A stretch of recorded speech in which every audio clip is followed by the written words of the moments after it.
Hello, my name is Jenny Lehman, and I'm part of the part-time web #1 cohort. And today I'm here to present my on-call notebook as part of the requirements for my cognitive linguistic class.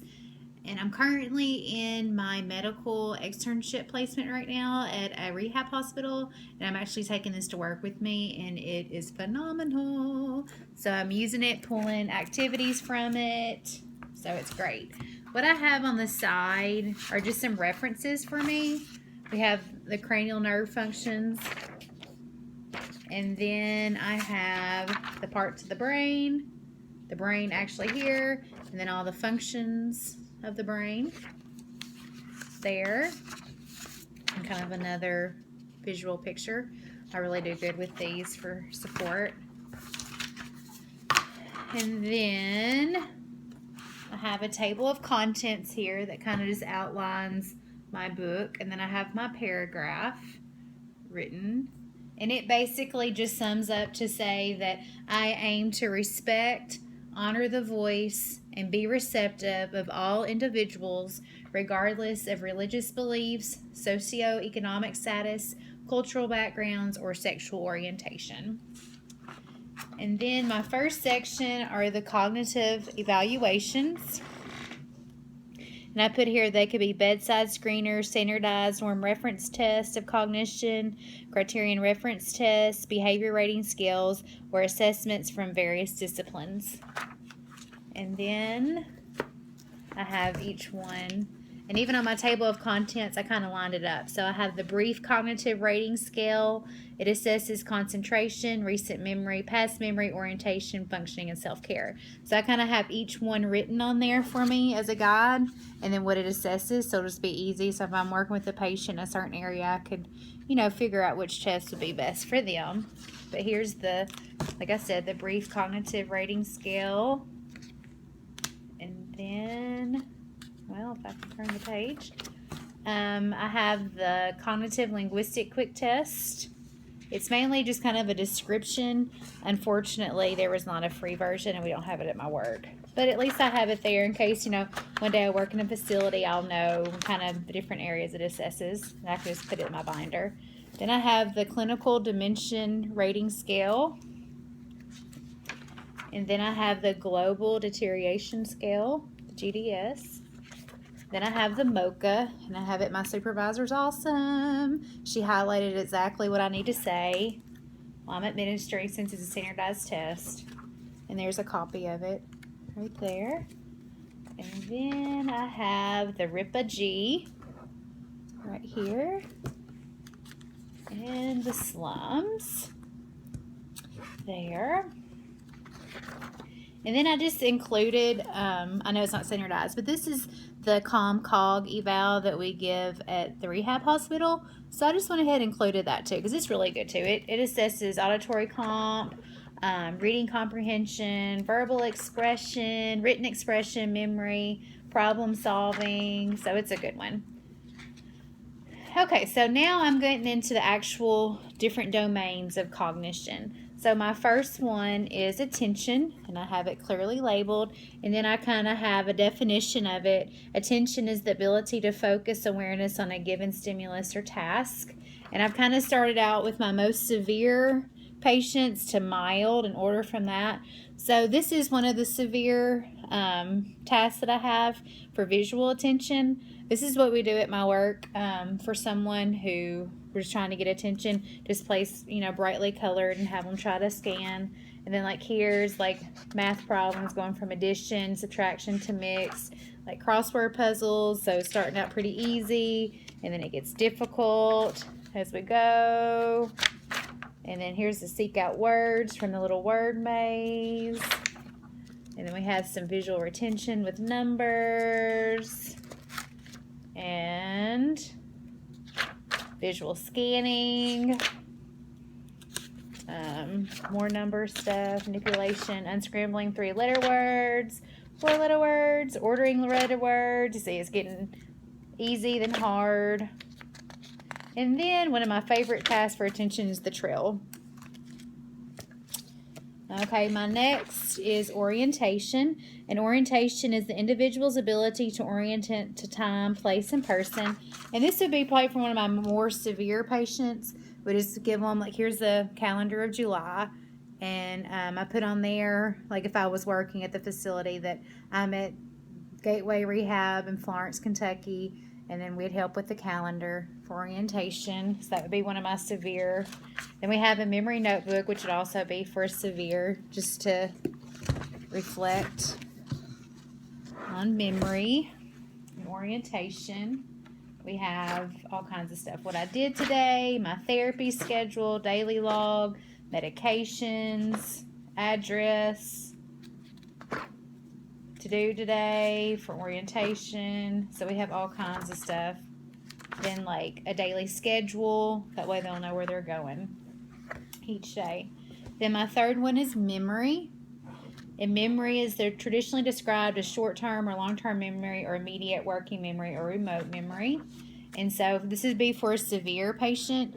So kind of like a questionnaire of their interests. That way you can start developing some conversation, answering yes/no questions. You'd have, typically a parent or a family member fill it out. Simple yes/no questions would be for a severe patient. Another one, there's some more. I have another personal questions indicating yes or no would be for severe. Then I just have all kinds, like I'll be on this video forever if I go yes/no questions, functional memory paragraph. We have our working memory, like I think these are fun too. Give them words and rank them in order of a certain way. I have 3-word sequencing. I have so much 3-unit sequencing. Listen to little paragraphs and answer questions for immediate memory. There are so many word problems. It gets harder. I have functional word problems. I love these, like for visual memory, where they have to study a picture. I'll give them a minute to study a picture, and then I have them provide as many details as they can from the picture, and then we answer questions about the picture, like doing those. So yeah, all kinds of stuff for memory. And then for visual spatial processing, which is right here, I have following directions, like filling in objects and stuff. That would be for a more severe client. Doing some more directions and spatial awareness. And I forgot to say that would be, I have it here, visual spatial processing is the ability to understand, reason, and remember the spatial relations among objects or space. Of course, like I said, it's getting easier. It goes from, where you're more severe to your easier clients, or less severe, mild, I guess is a better word to put it. Here's following written oral direction, drawing figures. Here we have to draw a square with 2-inch sides. Clock drawings. More clock drawings. And line drawings. And a little maze, all for visual. And then, last but not least, executive functioning is a variety of higher order functions such as planning, conceptualizing, organizing, and evaluating. So here we have just stating logical conclusions. I have, as you can tell, a ton of activities for executive functioning. I'll kind of just go over them real fast. Similarities and differences, that's the abstract reasoning and thought process. Object description, opposites, multiple definitions, a lot of abstract reasoning. I have a lot of functional activities in here, written directions, situational problems, problem solving, putting steps in order, a task, deduction puzzle. You can see functional task, like getting your car washed, like just explaining different steps. Some more abstract reasoning, like divergent naming. Complex problem solving paragraph. So you have a paragraph and it says like what time should you leave the house, where will you go first, second, third, etc. That was easier, and in this you can tell it obviously gets harder and harder for those executive functioning skills. What else do I have? Here's logical situations. There's a map of blocks in a town. You have to answer the questions about the map. So I know this is kind of hard to see with this lighting. So, of course, I have way more than the 10 required. And then here are my journal articles about prevention. This is left atrial appendage occlusion for prevention of a stroke. And then this is functions in a stroke-related risk, prevention, injury, and repair. And this one was, and I forgot those dates. So that first date was, my first journal article was dated in September 2014.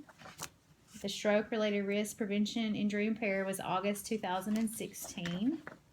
Then I have the, I know falls risk is really big in hospitals, so I have prevent falling patients from flying off the radar.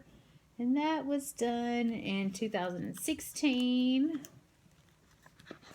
This is a work-related injury, work-related traumatic brain injury, perceptions of prevention, training, and safety climate, which was done in, let's see, where was that date at? I know it was done in, I think it was done in like 2015. And then we have validating a pragmatic approach to cognitive screening and stroke prevention clinics using the MOCA, and it was done in August 2015. So that is the completion of my on-call notebook. This assignment was really useful and beneficial, and I plan on continuing to use it while, throughout all these years and adding more and more stuff to it. Maybe probably even getting a bigger binder, because you can tell this one's packed to the brim. Thank you so much. Bye.